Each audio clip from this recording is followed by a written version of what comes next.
Tá gravando. Então, bom dia a todas, bom dia a todos. Aqui nós estamos reunidos para mais uma aula de Direito Administrativo 2 na PUC Campinas, turma do sexto semestre da manhã, do matutino. Nós estamos na nossa quinta aula sobre licitações de contratos administrativos e o tema de hoje é a continuação de fases de licitação. Nós já falamos que o processo licitatório possui fases concatenadas, etapas que não podem ser alteradas em sua ordem de posicionamento, ou seja, a fase 1 tem que ser sempre fase 1, para depois, se tudo der certo, se tudo resolver, ir para a fase seguinte. E nós tratamos na aula passada, demos a informação sobre todas as fases da licitação, informamos que estamos seguindo a Lei 8666 com relação à ordem das fases dentro da concorrência, e nós tratamos do edital abertura do instrumento convocatório na aula passada. E tratamos de vários aspectos do instrumento convocatório, de que ele é lei entre as partes, principalmente ele é lei para a comissão de licitação, que se vincula aos termos do edital,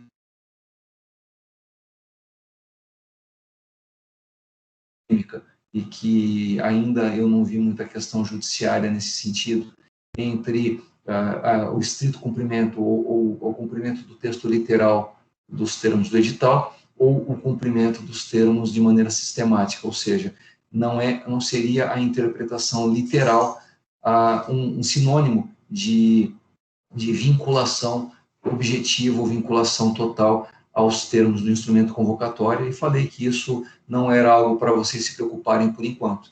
Falei apenas que o edital, ao ser publicado, ele possui um prazo para as pessoas o lerem, estudarem e questionarem a administração sobre algum ponto que, porventura, seja obscuro. Ou seja, o que as partes têm direito nesse momento é informar a administração que encontraram um erro, que encontraram uma contradição ou que encontraram uma ilegalidade. E a administração pública, não a comissão de licitação, mas a autoridade licitante, será instada a se manifestar sobre essa impugnação. Ela pode concordar ou não, e, dependendo da situação, o edital pode até ser impugnado judicialmente ou até levado ao Tribunal de Contas do Estado ou da União, conforme o caso. No caso de São Paulo e Rio de Janeiro, esses dois municípios possuem Tribunal de Contas próprio, e que é uma exceção à regra, não existem outros municípios no Brasil com Tribunal de Contas específico para o município. Os municípios, eles prestam contas ao Tribunal de Contas do respectivo estado. Bom, após tudo estar certo no edital, após as regras do jogo, após as regras da licitação pública estarem totalmente publicadas no edital, ou são publicadas no aviso de edital, e as pessoas obtêm o edital, seja na secretaria, seja no gabinete respectivo, seja baixando no link que é disponível no site do portal de internet da administração pública. E abrem-se os prazos, e os prazos são todos indicados, mais ou menos como acontece no concurso público. Nós temos previamente determinado o que vai acontecer em quais dias, e de modo que vai haver um dia para se apresentarem os documentos. Numa licitação pública do tipo menor preço, que é a mais comum, as partes interessadas devem se inscrever, devem retirar o edital, depois de um certo tempo há uma data para entrega da documentação e do envelope comercial. Todos os interessados numa licitação pública devem necessariamente apresentar vamos dizer assim, entre aspas, uma petição, dizendo: oi, administração pública, tudo bem? Eu sou empresário tal, eu sou sociedade empresária tal, e tenho interesse em participar da licitação de número tal junto a esta administração pública. Beijo, tchau, né?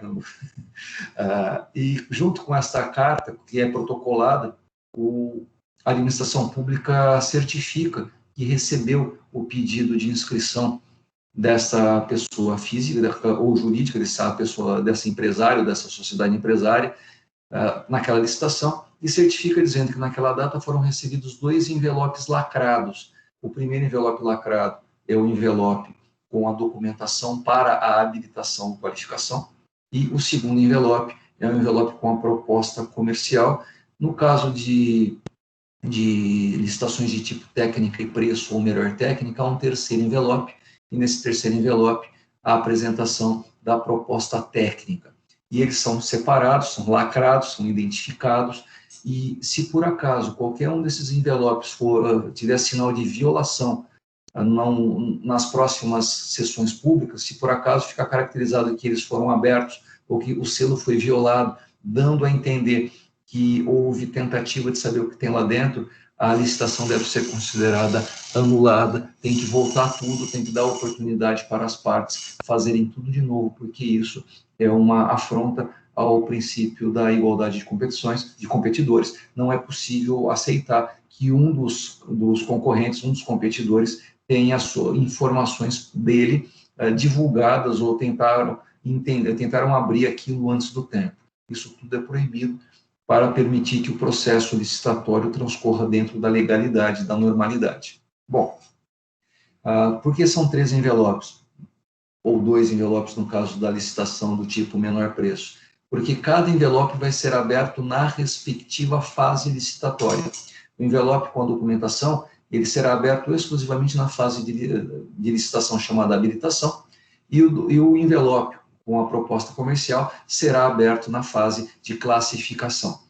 Existem licitações públicas como pregão, e existem licitações públicas concorrência em que o edital permite a inversão de fases, principalmente em casos de concorrência para definir quem é uma concessionária de serviço público ou uma parceria público-privada. Nesses casos, há previsão de inversão de fases. Nesses casos específicos, se o edital permitir, será primeiro indicada a fase de classificação, saberemos o preço e depois saberemos se a pessoa que apresentou o melhor preço está habilitada e o contrato será feito com ela ou não. Mas, em regra, na lei de licitações, a ordem de fases da concorrência sempre será primeiro a habilitação e depois a classificação. Pela lei 10.520, no pregão, a primeira fase necessariamente é a fase de classificação, a abertura da proposta comercial, e, em seguida, a abertura da habilitação.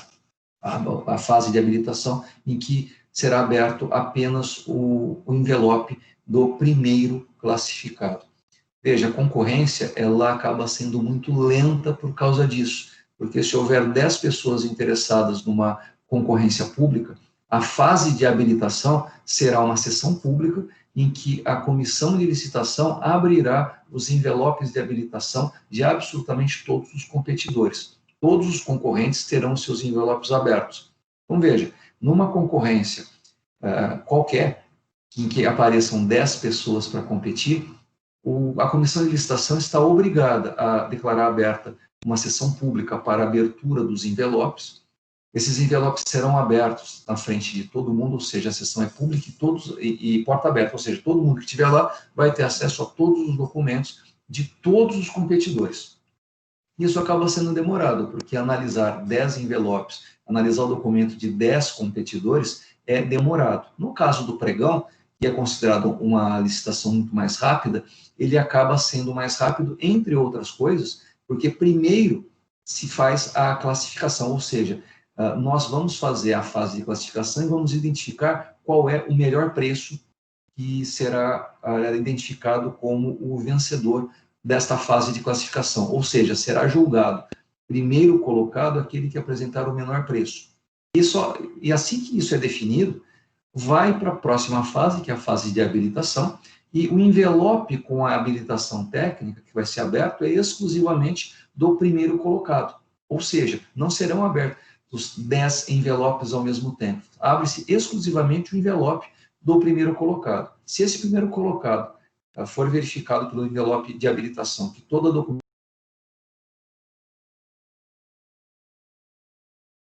melhor dizendo, e essa pessoa será considerada habilitada, e todos os outros 9 envelopes dos outros competidores do pregão não serão abertos, serão devolvidos para os competidores sem absolutamente saber o que estava lá dentro.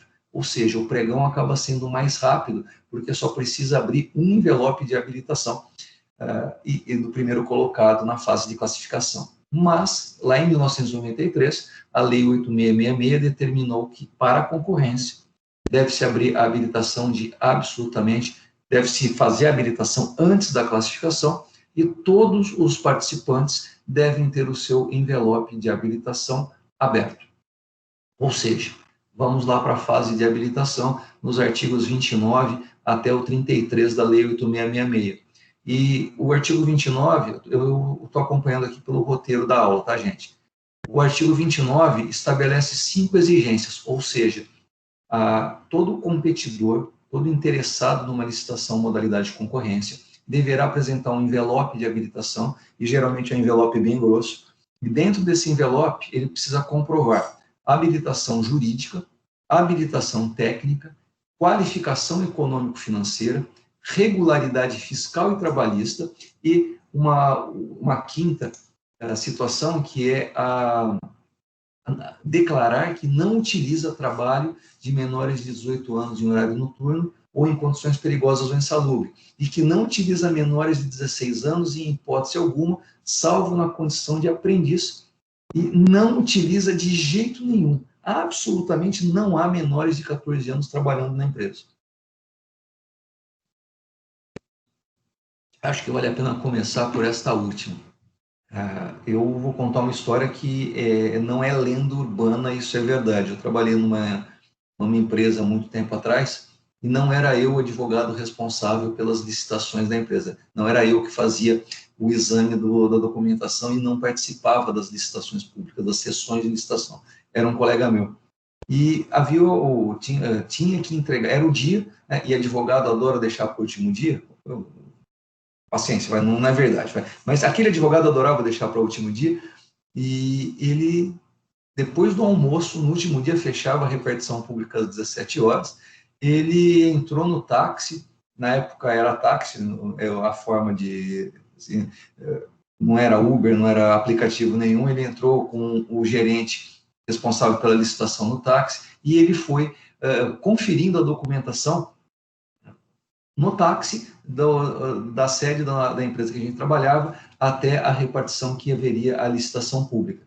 E ele foi conferindo a documentação e viu que faltava a declaração da empresa de que não utilizava trabalhos de menores. Olha, eu trabalhei nessa empresa e, de fato, não havia nenhum menor de 18 anos, assim, nem estagiário, nem pessoa subcontratada, nem, assim, não havia patrulheiro, guardinha, não havia ninguém com menos de 18 anos na empresa trabalhando.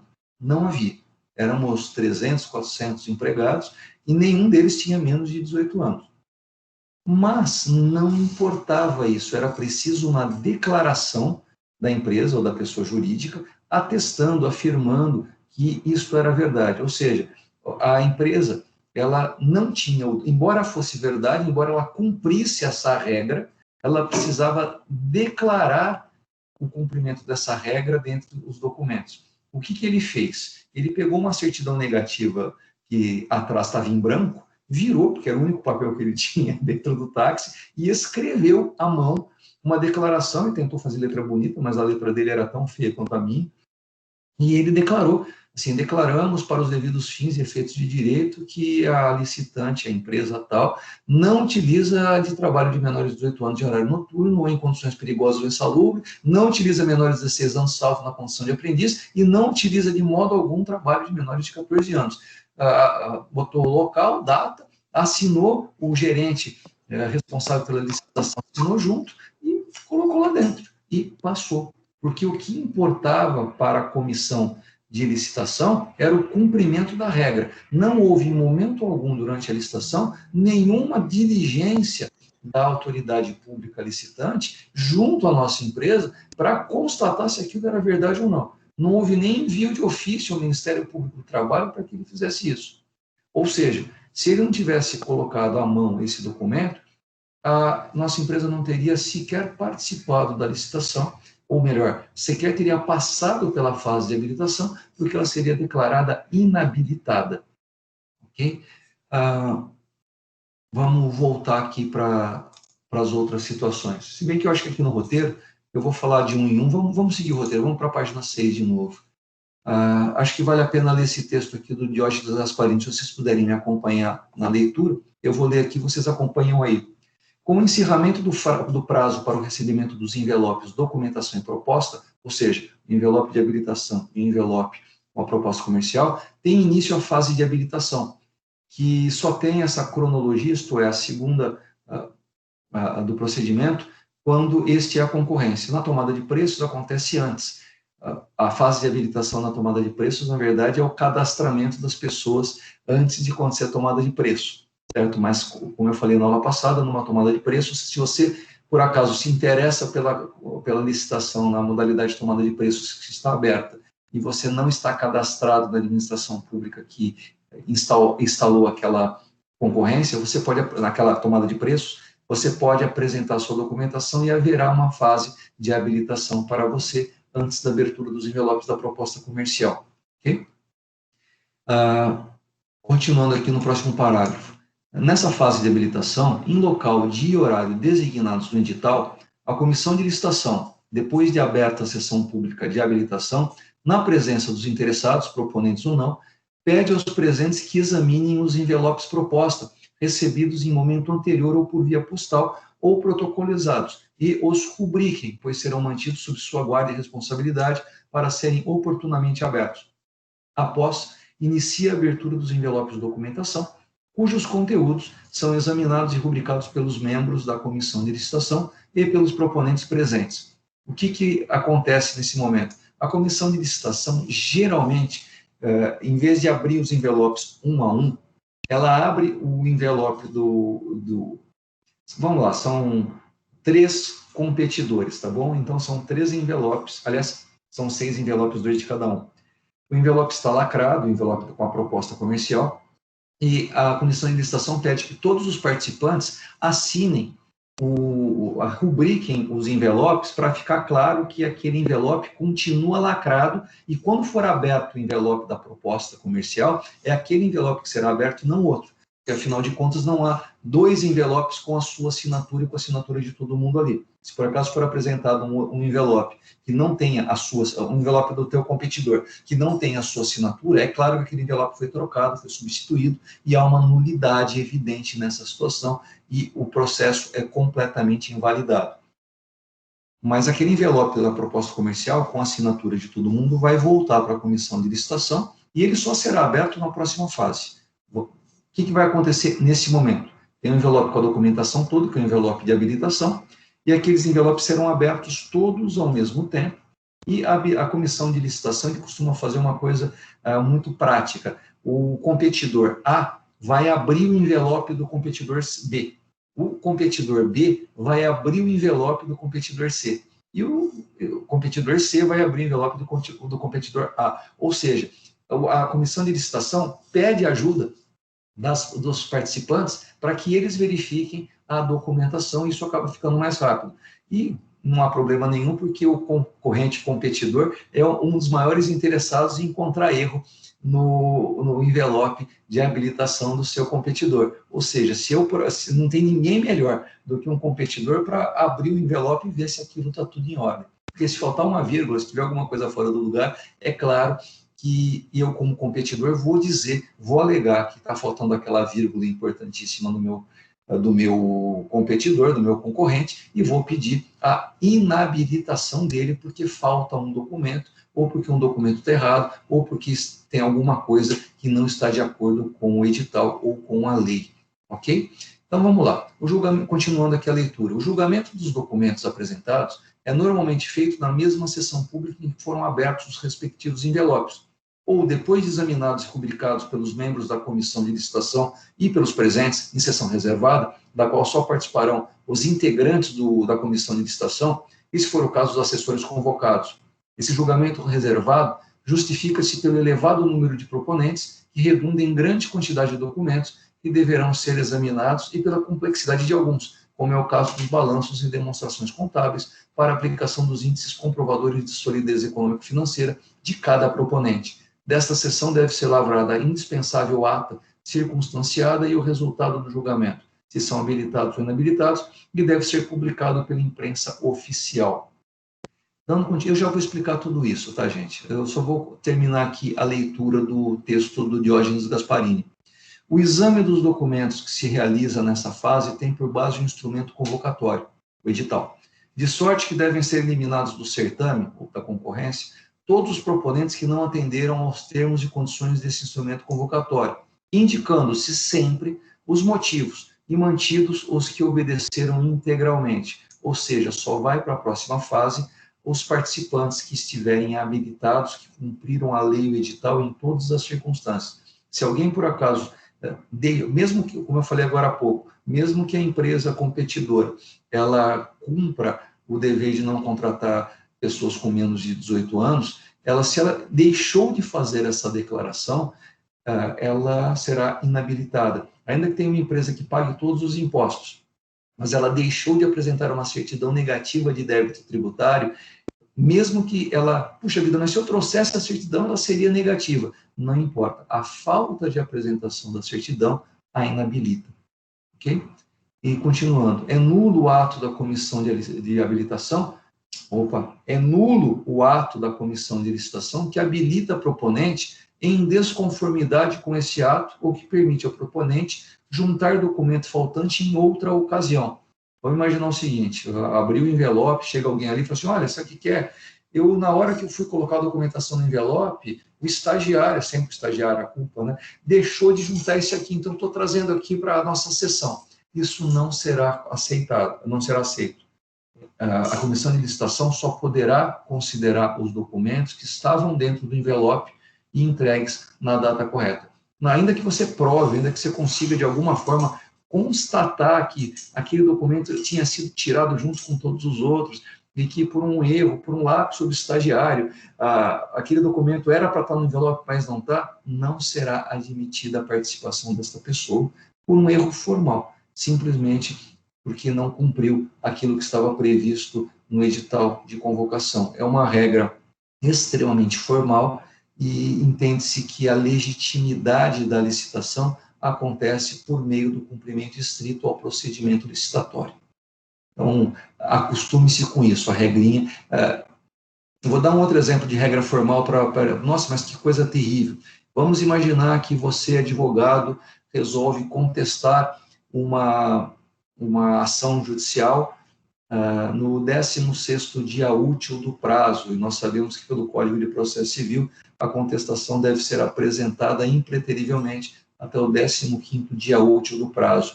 Pergunta, qual é a diferença para você entre apresentar a contestação no último dia ou um dia depois ou um dia antes? Em termos de conteúdo, a contestação é exatamente a mesma, os termos apresentados exatamente os mesmos. Porém, existe uma regra no processo determinando que haverá revelia, não serão considerados os documentos apresentados fora do prazo. Ou seja, é uma regrinha formal, é uma formalidade normativa, mas esta é a regra do jogo que foi posta. Então, do mesmo jeito que nós já estamos acostumados, nós já normalizamos, nós já aceitamos, já nos resignamos, sei lá, nós sabemos que é assim, a gente está acostumado com isso, que não dá para contestar fora do prazo, aliás, que não vai adiantar nada apresentar petições além do prazo legal estabelecido, nós também devemos nos acostumar com a ideia de que aqui na licitação pública, se não cumprir a formalidade do processo licitatório, a pessoa vai perder a oportunidade de continuar no certame. O simples fato de não cumprir todas as regras à risca que estão previstas na fase de habilitação, juntando toda a documentação necessária, haverá o dever jurídico, o exercício, a comissão de licitação, ela está vinculada ao termo do edital. Lá está dizendo assim, se faltar uma vírgula de um documento que a lei determina, que o edital determina, é dever da comissão de licitação, sob pena de crime de responsabilidade, não me lembro agora qual é a penalidade, declarar a inabilitação. Ao mesmo tempo, se a pessoa está com tudo certo, é dever da comissão de licitação declarar a sua habilitação. E eu queria lembrar até o artigo 50 da Lei 9784, e também não me lembro agora o artigo da Lei 8666, mas eu falei aí de qualquer forma, estava lá no 29, no 30. Se por acaso alguém da competição é inabilitado, ou seja, se a comissão de licitação avalia a documentação e entende que aquela pessoa deve ser inabilitada, é dever da comissão de licitação explicitar o motivo da inabilitação. Se alguém está habilitado, basta dizer que está habilitado, porque para estar habilitado significa, por óbvio, que ele cumpriu todas as regras, toda a documentação está presente. E toda a documentação está em ordem. Para ser inabilitado, é preciso dizer por que foi inabilitado, ou seja, qual é o item, qual é o ponto, qual é oh meu Deus, o motivo específico que impede a habilitação daquele competidor. Se isso não for feito pela comissão de licitação, cabe recurso não só à autoridade licitante, como também ao judiciário. É dever da comissão. Pode até ser que eu reconheça que eu deva ser inabilitado, mas se a comissão de licitação não especificar por que não, eu tenho o direito de, até judicialmente, receber a informação da autoridade pública do porquê a inabilitação aconteceu. Ok? Continuando aqui, eu acho que é nesse ponto. Sendo assim, desculpe, vamos voltar aqui.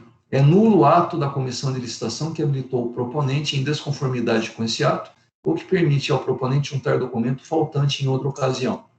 Esse comportamento da comissão de licitação é, portanto, vinculado. Daí, não se infira que pequenos vícios de forma, sem qualquer relevância, devem ser considerados pelo colegiado, pela comissão, para a inabilitação de seus autores. Sendo assim, é nula a habilitação de proponente que não atendeu ao edital, tanto quanto é nula a inabilitação de licitante que observou em todos os seus termos e condições. Os inabilitados são alijados do procedimento licitatório, enquanto os habilitados são confirmados. Vamos para a próxima fase.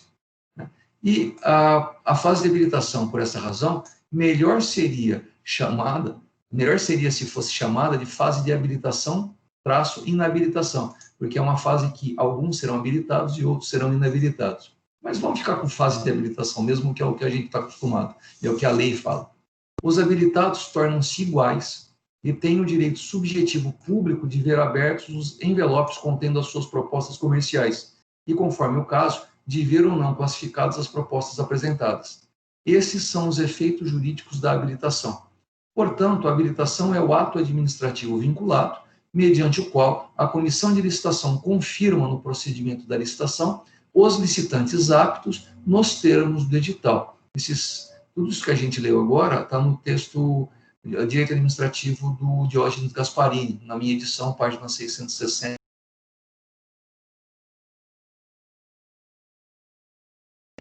Quem for inabilitado recebe os envelopes de suas propostas comerciais lacrados de volta.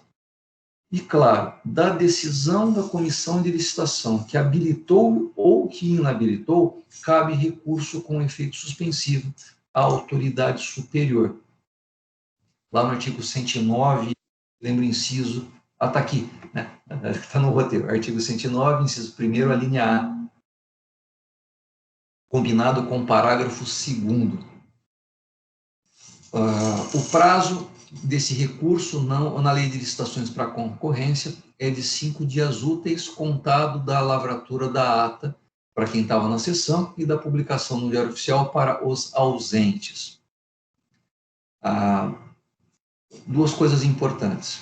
É muito comum haver, vamos dizer que tenham 3 competidores lá numa concorrência.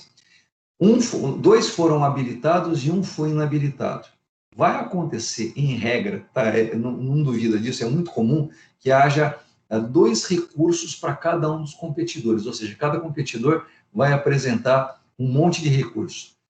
O que foi habilitado vai apresentar recurso contra a habilitação do segundo habilitado e vai ter que responder, vai ter que confirmar depois a inabilitação. Vou melhorar isso. São 3. Esse aqui foi habilitado, esse foi habilitado e esse foi inabilitado. O inabilitado vai entrar com um recurso contra a sua inabilitação, vai dizer que a autoridade licitante errou com ele. E, geralmente, ele entra com recurso também para dizer que esses dois habilitados deveriam ser inabilitados. Claro que, às vezes, acontece de estar tudo certinho e ele não ter coragem de entrar com um pedido desses, mas é muito comum haver essa situação. E esse aqui que foi habilitado vai ter que responder contra o recurso de inabilitação desse ou de repente dos dois, e também costuma responder ou costuma apresentar um arrazoado para justificar a inabilitação do outro. Ou seja, a fase de licitação, chamada habilitação, ela não termina com a declaração de habilitação e inabilitação pela comissão de licitação. Ela pode até terminar, tá? Porque isso aqui, após 5 dias, essa declaração ela é convalidada e não há mais prazo para recurso, a autoridade licitante vai dar eficácia, vai homologar essa decisão da comissão licitante. Mas dentro desse prazo, cabem recursos. Mesma coisa, uma sentença, ela se não houver apelação, ela vai ter coisa julgada, se houver apelação, aquilo fica pendente de novo julgamento. A autoridade licitante, ela receberá recursos contra a habilitação ou contra a inabilitação, o ato da comissão de licitação que autorizou a continuidade do processo em relação a alguns e a não continuidade do processo em relação a outros, o alijamento de algum competidor. Todos eles vão participar desta fase de recurso, porque todos eles são interessados, ou seja, toda vez que a comissão de licitação recebe um recurso, as outras pessoas que participam também são chamadas para se manifestar sobre aquele recurso. Ou seja, é mais ou menos como se fosse um processo judicial, mas na forma administrativa. A comissão de licitação oportuniza, dá oportunidade a todos que se manifestem sobre as razões do recurso. E a autoridade licitante, não a comissão de licitação, vai decidir se aqueles recursos devem ser considerados procedentes ou não. A autoridade licitante é soberana nessa decisão. Ela que decide se aquele recurso é procedente ou improcedente. E não cabe novo recurso dentro do processo licitatório, acabou ali. O que acontece muitas das vezes? Da decisão da autoridade licitante que negou o recurso, que confirmou o recurso, é muito comum alguns dos licitantes entrar na justiça e questionar judicialmente a decisão da habilitação ou da inabilitação de algum concorrente. Em regra, não existe mandado de segurança contra ato de colegiado. Você não vai conseguir, no judiciário, entrar contra um ato ilegal de um colegiado. Eu não me lembro agora qual é a justificativa, qual é a base legal, mas se vocês puderem dar um Google e me ajudar aqui no chat, se vocês puderem contribuir com essa falta de memória terrível do professor, eu agradeço. Mas não existe mandado de segurança contra a decisão de órgão colegiado. Existe mandado de segurança contra a decisão de autoridade simples e singular. E a autoridade pública, ao avaliar o recurso, é ela a autoridade, uma pessoa, é o cargo singularmente identificado, ato simples singular, que diz que a pessoa determina a habilitação ou a inabilitação. Dessa decisão, ou contra essa decisão, cabe impetração de mandado de segurança. Dessa decisão, que é a decisão final do processo da fase licitatória, cabe a ação de nulidade, ação declaratória de nulidade do ato administrativo que possui alguma ilegalidade, e toda ilegalidade será passível de avaliação e julgamento pelo Poder Judiciário. Mas, caso o Judiciário não antecipe tutela, não conceda liminar, o processo licitatório vai seguir normalmente e pode haver um problema sério lá no final, quando o Judiciário decide pela nulidade do ato, vai forçar o processo licitatório a voltar até aquele ponto em que a autoridade pública, no decidir do Judiciário, deveria ter decidido pela inabilitação daquela pessoa, ou, vou melhorar, quando a autoridade pública decidiu de um jeito que pelo Judiciário tinha que ser do seu oposto. A Bruna está fazendo uma pergunta, e se as propostas comerciais forem iguais? Olha, a legislação, artigo 3º, não me lembro o parágrafo agora da Lei 8666, ela possui várias identificações com relação a várias situações em caso de empate, o que acontece logo em seguida, ou seja, a lei prevê as formas de desempatar. E a gente vai estudar mais para frente a diferença entre empate real e empate ficto. Existe a legislação considera em determinadas situações que propostas comerciais de valores diferentes são fictamente entendidos como mesma proposta comercial e há critérios de desempate. Bom, de qualquer forma, eu acho isso o mais legal, ou mais legal não, o mais exótico, ou mais interessante, mais... vamos usar a expressão, vamos usar o adjetivo exótico. Se por acaso as propostas continuarem empatadas por todos os critérios previstos no artigo 3º da Lei 8666, ao final não há mais critério nenhum objetivo de desempate, a lei determina uma solução grega, uma solução ateniense, vai ser decidido na sorte, não sei se no par ou ímpar, no cara ou coroa, mas no final, se tudo estiver desse jeito, vai acabar havendo a definição por sorteio de quem será declarado vencedor. No caso do pregão, isso não é possível, e no caso do leilão, isso também não funciona. No caso do pregão e do leilão, está absolutamente definido como é o modo de realizar a classificação das propostas comerciais. A gente vai ver isso mais para frente, mas já que a pergunta antecipou essa situação, fica para a aula de hoje. No caso de um pregão ou de um leilão, a proposta vencedora será sempre aquela que foi apresentada por último e com menor preço, no caso do pregão, ou com maior lance ou oferta, no caso do leilão. Até o momento em que não reste, assim, vai chegar uma hora em que apenas um vai ter fôlego para apresentar uma proposta maior no leilão ou uma proposta menor no pregão.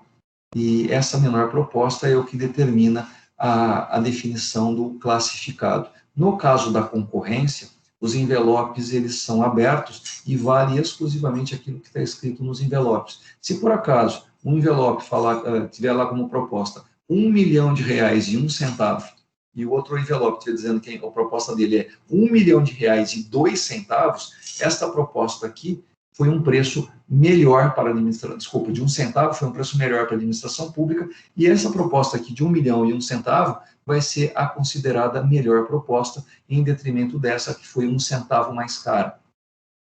Porém, existe lá a Lei 123 de 2006, e que, se por acaso nós estivermos diante de duas pessoas jurídicas, duas propostas, uma de uma grande empresa e outra de uma pequena ou média empresa, se na concorrência, se por acaso a proposta estiver dentro do limite de 10% de preço, ou seja, a melhor proposta é de R$1 milhão, a segunda melhor proposta é de uma pequena ou média empresa no valor de R$1 milhão e 100 mil. Como as duas propostas estão dentro do limite de 10%, a lei impõe, a Lei Complementar 123 de 2006, impõe à comissão de licitação que entenda as duas propostas como iguais. Ou seja, será dada oportunidade a elas de apresentar uma nova proposta mais barata. Claro que, aliás, desculpe, vai chegar para essa proposta aqui que é mais barata, de R$1 milhão, falar o seguinte: olha, nós temos duas propostas iguais, você que é grande empresa, você fica parado aí com esse teu R$1 milhão, eu sou obrigado, como comissão de licitação, a perguntar para a pequena ou média empresa se ela aceita fazer a proposta dela em R$1 milhão ou R$ 999.999. Não é porque as duas propostas são consideradas iguais que a administração pública vai pagar R$1 milhão e 100 em vez de pagar R$1 milhão. A comissão de licitação é obrigada a chegar para a pequena empresa e perguntar a ela se ela aceita fazer a proposta dela no valor de R$1 milhão, um pouco menos. Se ela aceitar reduzir para R$1 milhão, um pouco menos, o administrador público declara a pequena ou média empresa vencedora em relação à grande empresa pelo valor menor. Agora, se essa pequena empresa não conseguir bater o R$1 milhão da grande empresa, o poder público é obrigado a fechar com essa proposta, porque essa proposta é melhor. Isso é uma situação de empate ficto. No caso de pregão, o empate ficto fica dentro do limite de 5% e não de 10% da concorrência. Por que esses limites? Definição do legislador lá na Lei 123 de 2006. Durma com um barulho desse. Não sei se eu consegui responder a sua pergunta, Bruno.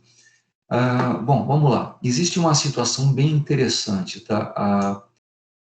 Existe uma situação que todos os todo mundo que participou da licitação, sei lá, são 10 competidores, os 10 apresentam seus envelopes, chega na sessão, os envelopes são abertos e todos os licitantes têm a sua habilitação declarada insuficiente, ou seja, nós temos 10 competidores e 10 inabilitações. Isso é possível? Sim, isso pode acontecer. E existe uma previsão interessante lá na Lei de Licitações, artigo 48, parágrafo 3º. Quando todos os licitantes forem inabilitados, ou na próxima fase, todos os habilitantes foram habilitados e chegaram na proposta técnica, eles foram desclassificados, os preços deles não foram considerados. Tanto na fase de habilitação, em que ninguém é aprovado na fase de habilitação, ou que ninguém é classificado na fase de classificação, a administração poderá fixar aos licitantes um prazo de 8 dias úteis para a apresentação de nova documentação ou de outras propostas escoimadas das causas referidas nesse artigo, facultado, no caso de convite, a redução desse prazo para 13 dias úteis. O que é essa situação? É a chamada licitação fracassada. O poder público abriu uma licitação pública, apareceu um monte de gente, apareceram competidores, mas todos eles foram inabilitados ou todos eles foram desclassificados, ou seja, as duas primeiras fases, a de habilitação e a de classificação, e o artigo 48, parágrafo 3º, fala o seguinte, olha, existe uma situação em que todo mundo pode ter sido inabilitado, ou seja, ninguém apresentou a documentação correta, ou ainda que tenha passado gente para a próxima fase, ou todos passaram para a próxima fase, nenhuma proposta comercial foi considerada classificada. Todos eles tiveram problema e todos foram desclassificados. Numa situação de inabilitação total, geral e restrita, ou de desclassificação total, geral e restrita, isso é chamado na doutrina e na jurisprudência também de licitação fracassada. Houve pessoas interessadas na licitação, apareceram para participar, participaram, mas todo mundo tomou pau, vamos dizer assim, numa das duas primeiras fases. Nesta situação de licitação fracassada, o poder público tem um poder discricionário, tem uma prerrogativa e ela é totalmente discricionária, não existe direito subjetivo a ela. Pela doutrina e pela jurisprudência, está dizendo o seguinte, numa situação... bom, primeiro vamos falar o que a lei determina. A autoridade pública, numa situação em que tem a licitação instalada, gente apareceu e todo mundo deixou de apresentar alguma coisa. Um deixou de apresentar um documento, outro deixou de apresentar outro, mas todos eles foram inabilitados por algum motivo. Numa situação de inabilitação completa, a autoridade pública pode fazer duas coisas. Primeira coisa, declara que a licitação está fracassada, ninguém foi habilitado, fecha a conta, fecha o boteco, desliga tudo, vamos embora para casa e vamos depois abrir uma nova licitação.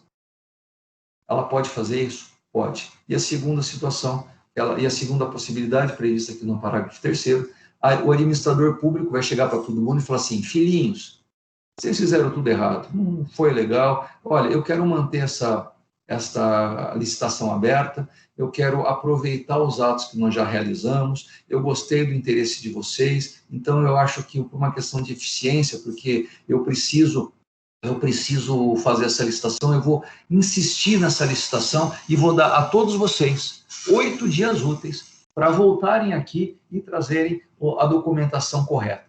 Ou seja, dá um prazo de 8 dias para todo mundo ter oportunidade de apresentar um novo envelope com habilitação, ou no caso da classificação na próxima fase, todo mundo apresentar propostas comerciais adequadas. A gente vai falar de proposta comercial adequada na próxima fase.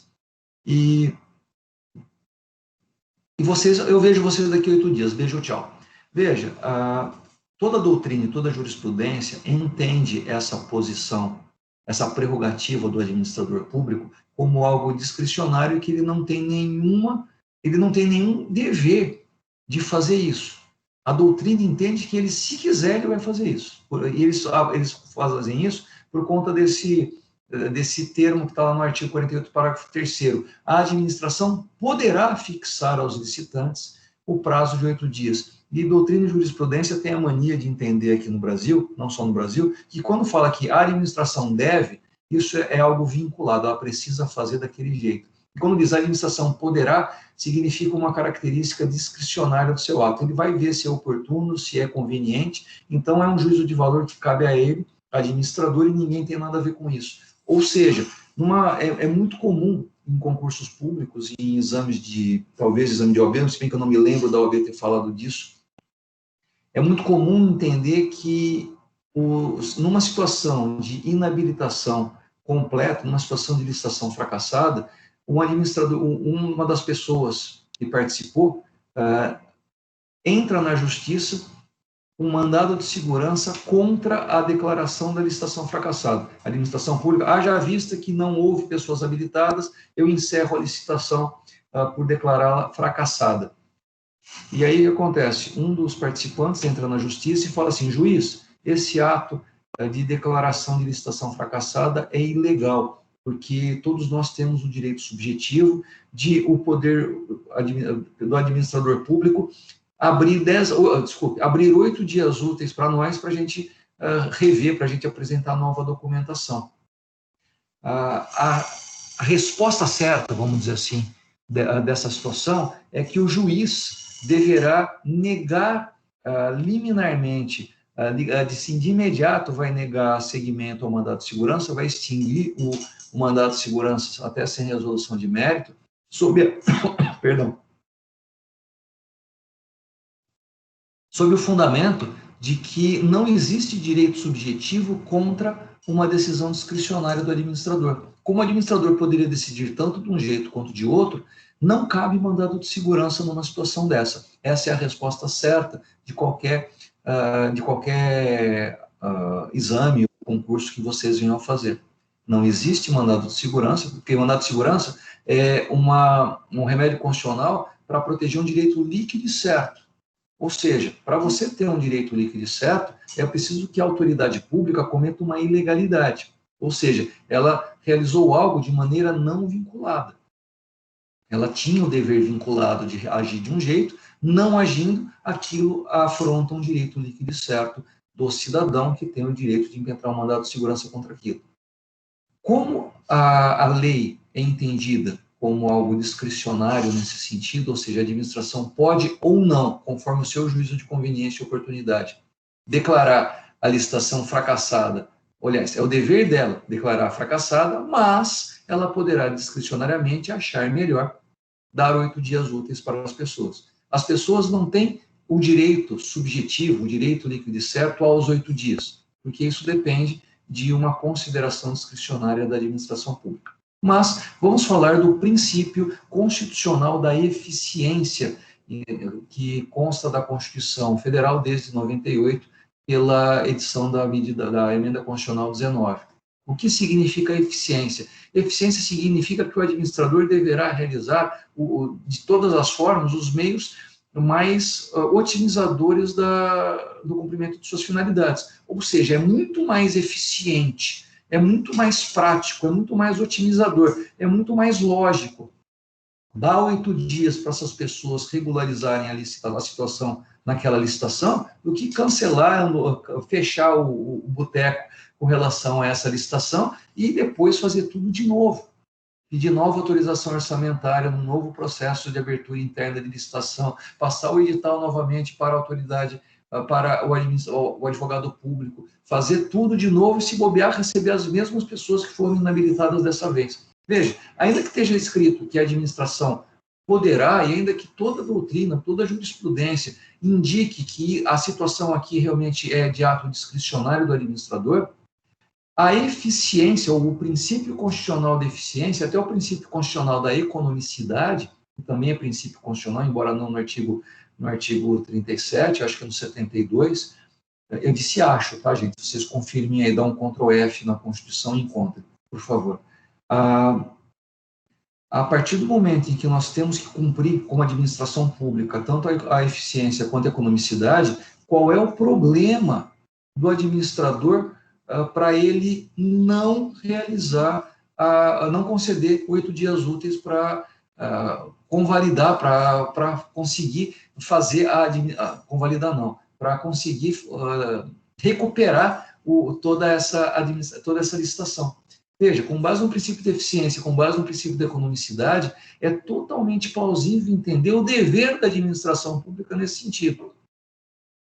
É muito mais prático, é muito mais rápido, é muito mais eficiente dar 8 dias úteis para regularizar uma situação que pode ser regularizada em 8 dias do que cancelar o processo licitatório.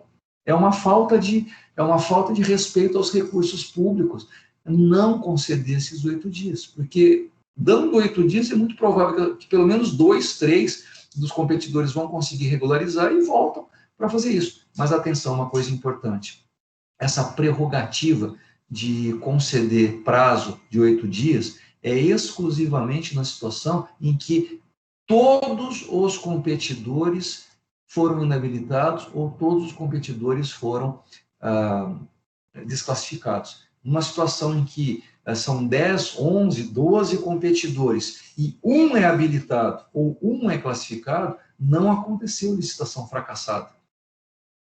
Ao contrário, a licitação serviu para inabilitar um monte de gente, mas encontrou um. Vamos imaginar que 10 foram inabilitados e um foi para a próxima fase de classificação. Não houve licitação fracassada porque houve habilitação de alguém. E esse um alguém foi para a fase de classificação. Então, não existe a possibilidade de dar 8 dias de prazo para os que foram inabilitados, porque teve alguém ali que participou do processo licitatório e dentro do prazo que foi concedido a todo mundo, aquele teve êxito em cumprir todas as regras. Então, não faz sentido dar 8 dias a mais para os outros quando um cumpriu as regras de maneira correta. Se esse um não tivesse conseguido, aí haveria espaço para propor para a administração pública apresentar a possibilidade de concessão de 8 dias úteis de prazo para a entrega de toda a documentação por todos os competidores.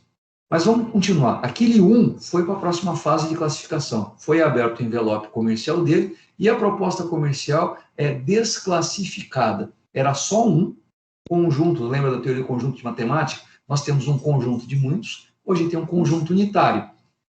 Só que esse foi desclassificado. Temos agora um conjunto vazio. Conjunto vazio é situação de licitação fracassada. Nesta situação, que só tem um classificado, olha isso, só tem um na fase de classificação, e esse um que está na fase de classificação teve a sua proposta comercial desclassificada, é perfeitamente possível conceder a esse 8 dias úteis para voltar com a proposta escoimada das causas referidas no artigo, ou seja, traga uma proposta firme para nós podermos te classificar, senão daqui a 8 dias a gente vai terminar essa licitação de maneira, na forma do artigo da lei de licitações que determina a licitação fracassada.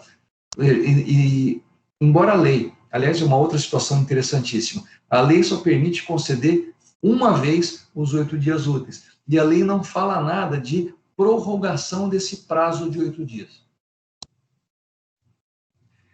Se todos os licitantes que têm os 8 dias úteis não conseguirem entregar em 8 dias e todos eles informarem que não tem jeito e pedem prorrogação desse prazo, embora não haja previsão expressa na lei, eu entendo que não há problema algum de conceder uma extensão desse prazo aos licitantes. Porém, se algum dos licitantes, dentro desses 8 dias, entregar e os outros não conseguirem entregar por qualquer motivo, não dá para estender o prazo de jeito nenhum, porque a regra deve ser aplicada de maneira isonômica, ou seja, o mesmo tratamento para todos do mesmo jeito. A igualdade formal é importantíssima para legitimar o procedimento licitatório.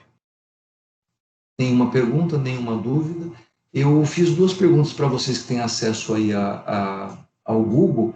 Eu pedi para vocês verem para mim em que artigo que está o princípio da economicidade, e um pouquinho antes também eu fiz uma outra, agora a minha cabeça já voou para outras coisas, eu pedi para vocês darem uma olhada no Google uma outra coisa também. E ninguém me respondeu, o que me deixa preocupado para saber se tem alguém aí, né? O registro aqui tem 30 e poucas pessoas na aula, mas, poxa, pelo menos uma podia fazer essa gentileza, né? Mas tudo bem. Vamos dar continuidade aqui à aula. Bom, são cinco itens de habilitação ou qualificação nessa fase, e a gente já falou do quinto, nós já falamos do dever de colocar uma declaração de que não há trabalho infantil. Nós temos mais 4. O primeiro item dessa habilitação é o mais fácil de todos, que é a habilitação jurídica. E aqui eu vou até ler o que o Diógenes Gasparini falou no texto dele, mas é basicamente a comprovação de que se o competidor é pessoa física, é a prova de que essa pessoa física existe, ou seja, a lei de licitações exige que a pessoa que participe prove que ela existe como pessoa jurídica. Prove que ela existe, seja como pessoa física ou como pessoa jurídica. Então, a habilitação jurídica é a qualidade natural de toda pessoa física ou a atribuída a toda pessoa jurídica para exercer direitos e contrair obrigações. Dela decorre a capacidade jurídica, tida como a efetiva aptidão da pessoa física ou jurídica para exercer direitos e contrair obrigações, sempre com responsabilidade por seus atos. E a documentação que comprova a capacidade jurídica do proponente está indicada no artigo 28 da Lei de Licitações. Então, veja, a pessoa física tem que, se ela for a licitante, ela tem que comprovar que ela existe, né, no documento de identidade, e a pessoa jurídica tem que comprovar a sua regularidade, apresentando os documentos que estão registrados na junta comercial, atos societários, procurações, etc. Ou a pessoa jurídica tem que provar que existe, tem que provar que está representada na forma da sua documentação societária.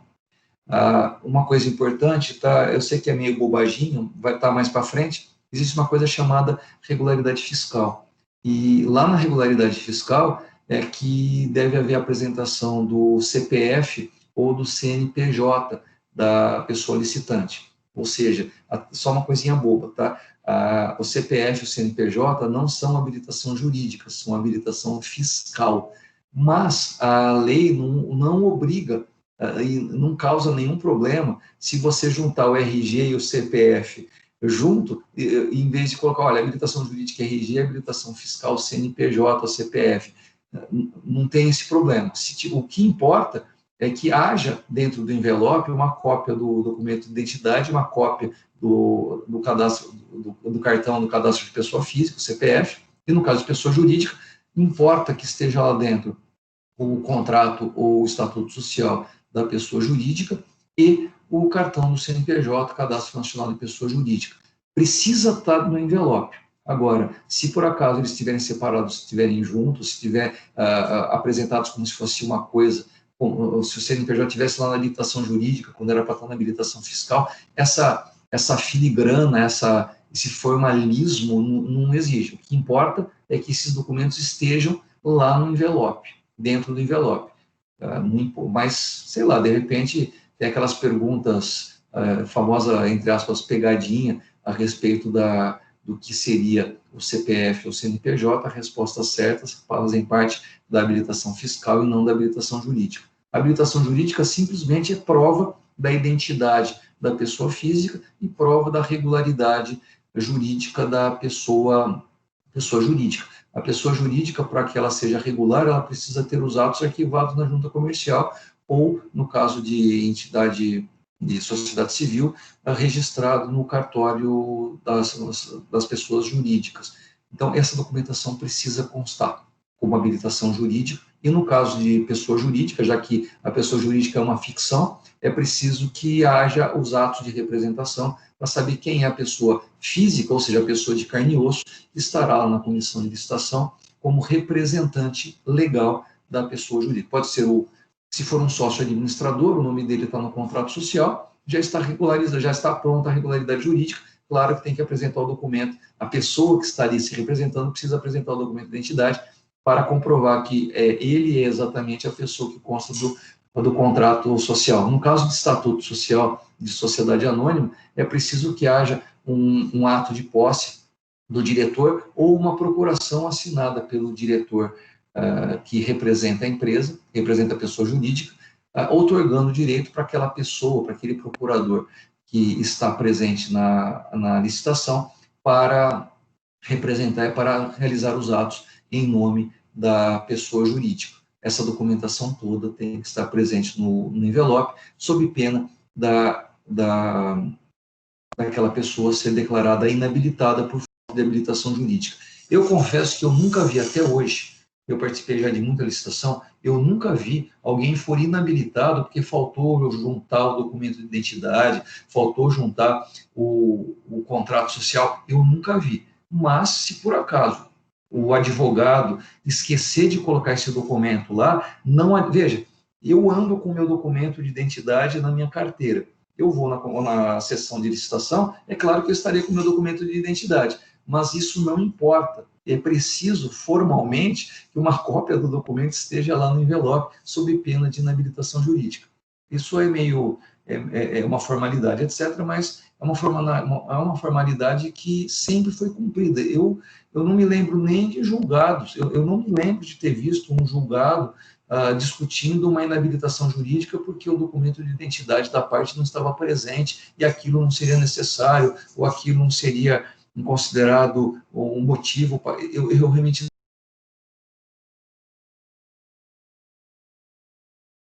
porque a previsão normativa e a licitação ela deve ser realizada de maneira vinculada.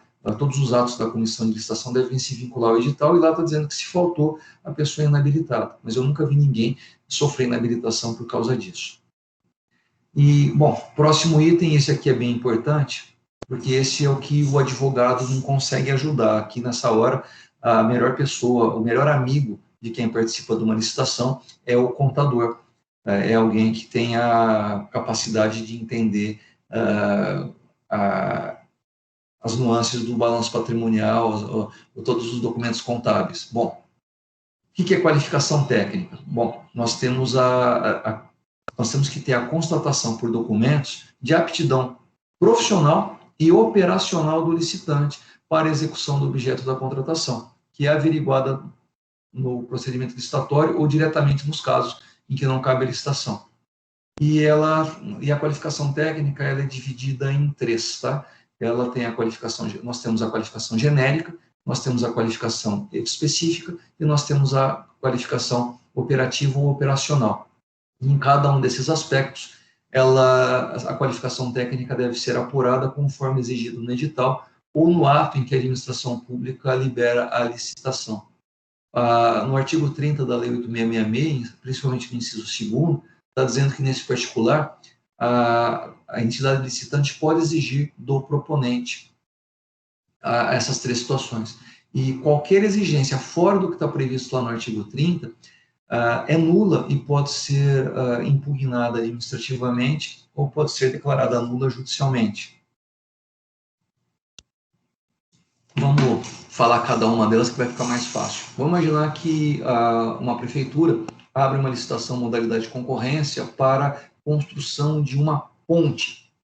E lá na licitação está determinado que tem que ser uma ponte levadiça ou tem que ser uma ponte estaiada. Não é uma ponte, não é simplesmente fazer uma pinguela, não é fazer uma ponte segundo o estado da arte que normalmente se utiliza para fazer uma ponte, é uma ponte diferenciada, é uma ponte ou levadiça ou é uma ponte estaiada, que são duas técnicas de construção mais específicas. Bom, nós temos primeiro a capacidade técnica genérica. O que significa isso? Aptidão geral, reconhecida em favor de alguém para execução de uma dada atividade regulamentada, comprovável pelo registro da pessoa no órgão fiscalizador do exercício profissional. Presume-se em favor do registrado essa capacidade. Ou seja, para fazer a obra de engenharia, eu preciso de uma qualificação técnica genérica que o licitante é engenheiro. Ou seja, todos os engenheiros registrados no CREA, no Conselho Regional de Engenharia do Brasil, eles possuem, em tese, qualificação ou capacidade técnica genérica para participar da licitação. Ou seja, todo engenheiro mecânico, eletrotécnico, nuclear, naval e mineração, todo engenheiro de produção, ou seja, mesmo engenheiros que não sejam engenheiros civis, eles possuem a qualificação técnica genérica para participar dessa licitação, porque eles possuem a qualidade de engenheiros. Vamos imaginar que haverá uma licitação pública para contratar um advogado para realizar uma sustentação oral no Supremo Tribunal Federal.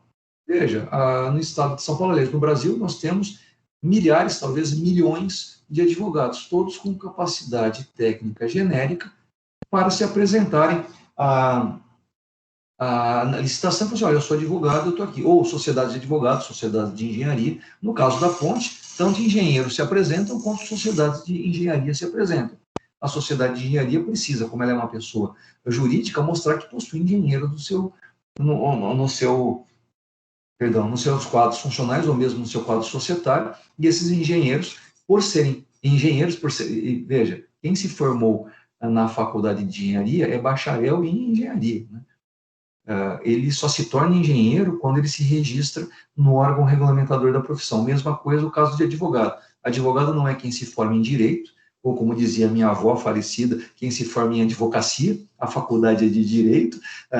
A pessoa só se torna advogado após ingressar no órgão regulador da profissão, órgão não, né, na associação chamada Ordem dos Advogados do Brasil, ou seja, só quem pertence aos quadros da OAB pode ser advogado. Quem não pertence aos quadros da OAB é bacharel em Direito e pode exercer pelo menos umas 10 profissões a partir do bacharelado. Mas, mesma coisa, engenheiro. Ele se forma em engenharia e ele só será engenheiro, efetivamente, depois de se registrar no Conselho Regulamentar. E ele vai exercer a função dele. Veja, eu duvido que um engenheiro eletrotécnico, eu duvido que um engenheiro de mineração, eu duvido que um engenheiro de produção vá participar dessa licitação para fazer a ponte. Só engenheiros civis vão fazer isso. E aí vem a próxima capacidade técnica, ou qualificação técnica, que é específica, que é a aptidão especial reconhecida em favor de alguém para a execução de certa atividade. E aí nós vamos descobrir quem são os engenheiros que têm experiência na realização, na construção de pontes. Ou seja, embora nós tenhamos o dever de só receber como qualificação técnica engenheiros, e olha que coisa doida, é perfeitamente possível que nós tenhamos um engenheiro civil que é especializado em fazer ponte levadiça e ele esqueceu de juntar o documento que ele é engenheiro. Ou seja, nós temos uma situação aqui bem complicada, porque ele deveria... Aliás, eu até gostaria... Eu nunca vi... Eu já pesquisei alguma coisa nesse sentido, mas eu não encontrei. Vou fazer essa pesquisa de novo com mais cuidado mais para frente. Imagina a seguinte situação. Nós temos no Brasil um engenheiro, uma empresa de engenharia que é a maior construtora de ponte levadiça do mundo. E ela, então, ela consegue provar a capacidade técnica específica, juntando no processo certidões, certificados que ela já fez uma outra ponte levadiça antes. Ou seja, o poder público exige do participante de uma licitação de uma obra a comprovação de que ele já fez uma obra parecida, igual, uma obra do mesmo sentido, uma obra que utilizou a mesma técnica, a mesma tecnologia em outra situação. O poder público dificilmente aceita realizar uma obra ou aceita alguém que tenha capacidade técnica que não prove que já fez aquilo antes. Ou seja, é preciso que você mostre que, se você não fez exatamente aquilo, você fez algo parecido. Você não fez nada impede que você se una a quem já fez. Você quer participar da licitação, e você vai, para participar dessa licitação, fazer um consórcio, você vai fazer um convênio, mas o termo técnico de licitação é consórcio, você vai chamar alguém com capacidade técnica específica para participar. Olha, a minha empresa está no Brasil há 20 anos, se das contas, olha, nós nunca fizemos uma ponte levadiça, mas nós temos aqui um contrato com um engenheiro sueco, um engenheiro alemão X, que ele já tem 3 obras de ponte levadiça no currículo, como se prova aqui pela certidão do governo, não sei de onde, que prova que ele, engenheiro tal, fez a obra. Está aqui a tradução juramentada do alemão para o português, que aquela ponte levadiça na Alemanha foi feita por esse engenheiro que está comigo. Ou seja, eu preciso, de alguma forma, comprovar que eu ou alguém que está comigo por contrato ou por consórcio tem a capacidade técnica de fazer exatamente aquilo que é o objeto da licitação. Eu vou vender pasta de dente. Eu preciso provar que eu sou um vendedor. Eu preciso provar que eu tenho esse produto. Eu preciso mostrar que eu sou um município qualquer precisa adquirir hortifruti granjeiros. É preciso que os licitantes que se apresentem se mostrem como pessoas que atuam nessa área. É preciso mostrar a capacidade técnica específica. Não dá para, de repente, assim, alguém que nunca realizou o trabalho, alguém que nunca fez nada na área, aparecer como ver uma oportunidade de ganhar dinheiro, aparece lá para ganhar a licitação e depois contrata, subcontrata, terceiriza quem efetivamente vai fazer o serviço para o poder público. Embora isso seja possível, a ideia é que a comissão de licitação verifique especificamente se aquela pessoa tem a qualidade específica para fazer o serviço, ou para realizar a venda, ou para realizar a obra. Ok? A capacidade técnica operativa, eu acho que vale a pena, desculpa, eu já li aqui a específica, e, bom, se você não, engenheiro, mesmo que você seja engenheiro civil, se você não demonstrar que você sabe fazer uma ponte levadiça, que é o objeto, mesmo que você já tenha feito 800 pontes dos mais variados tipos, como você não fez uma ponte levadiça, é muito provável que você não será habilitado por falta de qualificação técnica específica. E nós temos uma outra capacidade técnica que é operativa ou operacional, e ela tem a ver com a sua capacidade produtiva, ou com a sua a capacidade de produção. Vamos imaginar que nós estejamos num momento de economia pujante, que a sua empresa, que a sua companhia esteja trabalhando em 110% da capacidade operativa, ou seja, você tem condição de botar 3 turnos de operação lá na tua fábrica, tem gente trabalhando de manhã, à tarde, à noite, de madrugada, as máquinas não param, mas você tem até que achar um horário para parar as máquinas, para fazer manutenção preventiva nelas, porque se alguma delas quebrar, a sua produção vai para o espaço, você não vai conseguir cumprir as tuas regras, as tuas promessas de entrega.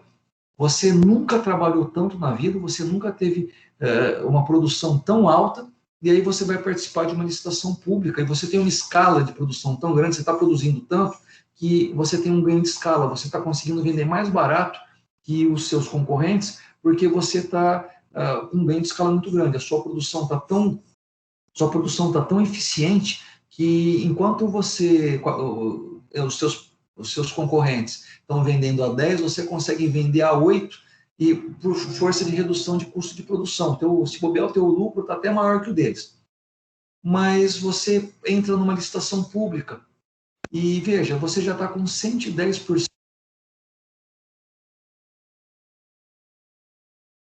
de produção. Se os seus competidores conseguirem provar que você já está trabalhando no limite da sua produção, isso tem que ser feito, isso é prova, tá? Isso não adianta simplesmente alegar. A autoridade licitante pode entender que você não tem capacidade operativa para realizar aquela situação. Eu vou dar um outro exemplo para ficar mais claro, e usem esse exemplo que eu vou dar agora, porque é o exemplo doutrinário. Vamos imaginar que você é uma empresa que realiza obras e você ganha uma licitação em São Paulo. E logo em seguida tem uma licitação para fazer, para fazer uma rodovia. E você ganha essa licitação e faz a rodovia em São Paulo, então você mobiliza toda a tua empresa para São Paulo para fazer a rodovia. Aí tem uma licitação no Rio de Janeiro para fazer uma rodovia, e você ganha de novo essa licitação no Rio de Janeiro agora para fazer a rodovia. E aí você pega a tua empresa e se mobiliza para mandar o pessoal da tua empresa para fazer a rodovia no Rio de Janeiro. Aí tem uma licitação para fazer uma rodovia em Minas Gerais, e você ganha de novo. A pergunta é, qual é o tamanho da sua empresa e você consegue mobilizar toda a sua estrutura para São Paulo, depois para o Rio de Janeiro, e enquanto você está fazendo a rodovia de São Paulo e a rodovia do Rio de Janeiro, você ainda tem condição de fazer a rodovia em Minas Gerais. Existe a comissão de licitação pode, numa situação dessa, entender que você não tem capacidade de mobilização tão forte, e a comissão de licitação agora de Minas Gerais, se receber informação que você está completamente mobilizado para fazer outras obras, ela tem, vamos dizer assim, de maneira justa, ela pode questionar e pode inabilitar a sua participação, porque ela não consegue acreditar que você seja tão grande a ponto de ter uma estrutura que permita que haja operação em tantos lugares ao mesmo tempo. Então, a capacidade técnica operativa e a aptidão para dispor de bens e equipamentos pessoal para a execução de um determinado contrato. Para fins de licitação, ela é comprovada com a demonstração de disponibilidade de recursos materiais e humanos para a realização do objeto do contrato. Claro que você vai lá e declarar que você tem recursos, que você tem até um parceiro que está pronto para te ajudar, etc. Mas essa declaração admite prova em contrário. Se por acaso chega lá teu concorrente e vem cá, olha, essa empresa aqui tem 10 funcionários e ela já está com uns 8 deles em São Paulo, os outros 2 estão no Rio de Janeiro. E assim, ela não mostrou que ela tem mais gente à disposição, ou seja, existe a possibilidade de a pessoa ser inabilitada, ou ser desqualificada por falta de capacidade operativa. Mas essa discussão aqui, ela geralmente é resolvida em favor de quem ganhou. Ou seja, ainda que a capacidade operativa seja discutida, e prefere-se, nas licitações, habilitar essa pessoa. E se por acaso, mas é claro que é possível que haja inabilitação e essa discussão pode acontecer. Mas também uma outra situação engraçada, né? Entra-se com um recurso e ao final do recurso, durante o recurso, uma das obras anteriores termina. O que você faz? Olha, eu queria dizer que essa discussão sobre se eu tenho capacidade ou não perdeu o sentido, porque a outra obra em que eu estava trabalhando, o outro contrato que eu tinha terminou, de modo que eu tenho capacidade ociosa agora que pode ser direcionada para prestar o serviço, realizar a obra nessa situação. Ou seja, embora exista a previsão da inabilitação por capacidade técnica operativa, em regra, essa capacidade técnica é provada por documentos, é declarada de boa-fé e as comissões de licitação tendem a aceitar. O que efetivamente pega na qualificação técnica é a inabilitação por falta de capacidade técnica específica. O que efetivamente pega em termos de qualificação técnica é a falta de comprovação, principalmente em obras de engenharia, que aquele engenheiro, que aquela empresa de engenharia, aquela empreiteira, jamais realizou uma obra igual àquela prevista no edital de licitação. Nessa situação, a falta de documentos, a falta de certificado de oferta que o engenheiro tal fez uma ponte levadiça para mim em 2018. Se você não tiver esse documento, ou se você não puser, olha, aqui mostrando a ponte levadiça que nós fizemos em determinado lugar, se você não puder provar que você já realizou obras parecidas ou obras de mesma técnica, isso efetivamente vai inabilitá-lo. Eu não me lembro de inabilitações por falta de capacidade técnica genérica ou por falta de demonstração de capacidade técnica operativa. Mas eu cansei de ver situações em que a pessoa foi inabilitada porque não conseguiu demonstrar capacidade técnica específica. Eu falei para você de contador, mas essa questão de qualificação técnica aqui não é de contador, não. Isso aqui é da parte operacional, parte comercial da empresa. Tá? Eu acabei falando errado. A questão do contador vem para a documentação fiscal e contábil. Mas, pelo horário, eu acho que eu não conseguirei falar da regularidade fiscal e da qualificação. Embora aqui no nosso roteiro, qualificação econômico-financeira seja pequenininho, eu tenho muito para falar disso, talvez os nossos aqui restantes não sejam suficientes. Eu, por uma questão didática, eu prefiro parar aqui. Eu acho que já falamos bastante, já tratamos de maneira bem aprofundada sobre as outras qualificações, a exigência de qualificação. Eu vou deixar essas últimas duas, qualificação econômico-financeira e regularidade fiscal e trabalhista, para a próxima aula, numa continuação desta. Podemos fazer desse jeito? Esse silêncio retumbante é um... Ok. Obrigado pela resposta aqui de vocês. Gente, eu encerro a aula neste momento. Eu desejo a vocês uma excelente semana jurídica na semana que vem. Eu estarei presente nos horários da aula para acompanhar as palestras. Eu gostei muito, meus parabéns aí ao Centro Acadêmico pela organização e pela oportunidade de ter pessoas, vamos dizer assim, nessas horas é interessante essa questão de aulas remotas, né? Porque eu não sei se essas pessoas que vocês, do Centro Acadêmico, convidaram, teriam uma oportunidade, em situação normal de temperatura e pressão, sem pandemia, sem isolamento, vir até a nossa universidade para participar nos horários, ou seja, tudo casou muito bem, vocês escolheram muito bem os temas, o título da semana foi muito bom, vocês pegaram 2 textos normativos fazendo aniversário, pegaram pessoas que conhecem e são renomados nas áreas, então vocês estão de parabéns as escolhas. E, independentemente da semana jurídica, espero revê-los com saúde depois da semana jurídica também, e tenham aí, sei lá, a semana jurídica para revisar seus estudos e, eventualmente, iniciar a pesquisa dos trabalhos avaliativos da minha disciplina. Gente, eu vou parar a gravação agora, eu agradeço muito a presença de todos, e nos vemos, com a graça de Deus, daqui, na semana jurídica, e semana que vem. Muito obrigado a todos, viu, gente? Um ótimo dia, uma ótima semana.